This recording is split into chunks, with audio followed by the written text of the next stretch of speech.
नमस्कार मैत्रिणींनो, आज आपण करणार आहोत तांदूळशाची भाजी. तांदूळजा किंवा तांदूळसा असं दोन्ही पण नाव आहे त्याला.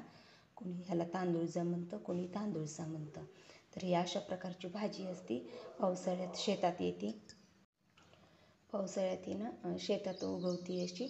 तर ती शेतातून आणली, त्याची पानं नीट केली, त्याला पुढच्या साईडला बी असतं ते नीट करून घेतली, स्वच्छ पाण्याने धुवून घेतली आणि नितळून चाळणीत ठेवली नितळायला.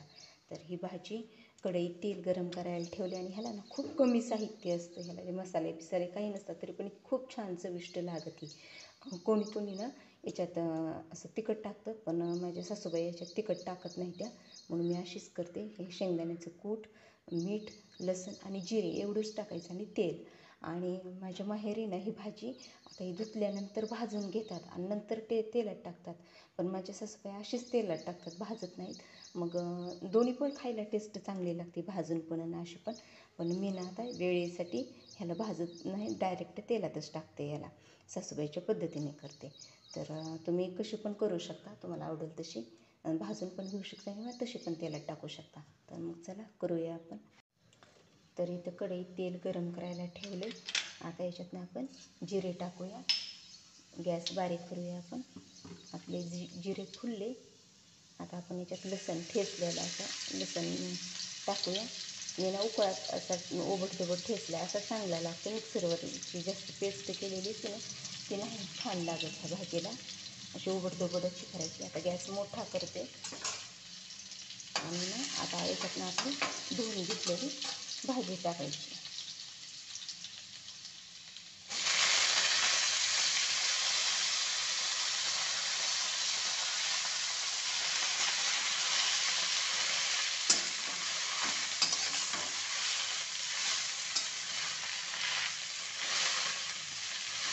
आणि याच्यातनं मीठ सुरुवातीला टाकायचं नाही, कारण ही भाजी अगोदर जरी भरपूर दिसत असली तरी नंतर तेलात टाकल्यानंतर ही थोडीच होती.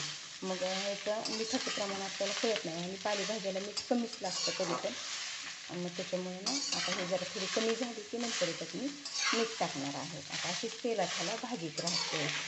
आपण कोरडी भाजून घेतली नव्हती ना, म्हणून 1-2 मिनिट. तर मी तेलात 2 मिनिट आपली भाजी अशी भाजून घेतलेली आहे, चांगली ही झाली. आता ना या स्टेजला तर या भाजीच्या अंदाजानं मी याच्यात एवढं मीठ टाकते.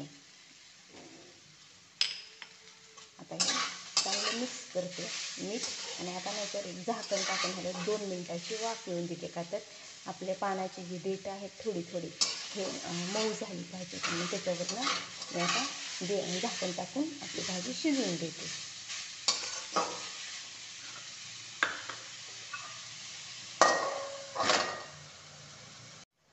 तर एक 2 मिनिट झाकण टाकून ह्याला वाफ येऊन दिली.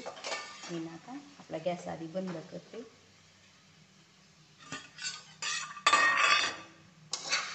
पण पाहू शकता आपली भाजी झाली चांगली, खाली चिटकली नाही, काही नाही. त्याला ना मीठ टाकल्यास चांगलं पाणी सुटतं आणि त्या पाण्यात ते झाकण टाकल्यास आपली भाजी शिजून निघते. आता ना गॅस चालू करते, बंद केलं आणि आता गॅस कमी करून ह्याच्यात शेंगदाण्याचं कूट टाकते.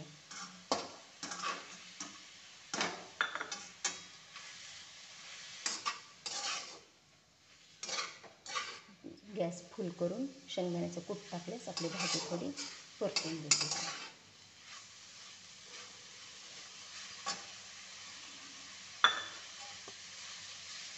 आपली भाजी तयार झाली.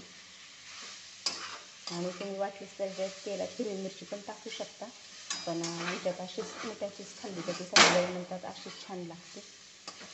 मी आता गॅस बंद करते. तर ही ज्वारीच्या भाकरीबरोबर खूप छान लागते खायला. तुम्ही नक्की ट्राय करून पहा अशा प्रकारे. तर कशी वाटली तुम्हाला माझी तांदूळशाची भाजी? आवडली असेल तर माझ्या व्हिडिओला लाईक करा, शेअर करा आणि कमेंटमध्ये सांगा.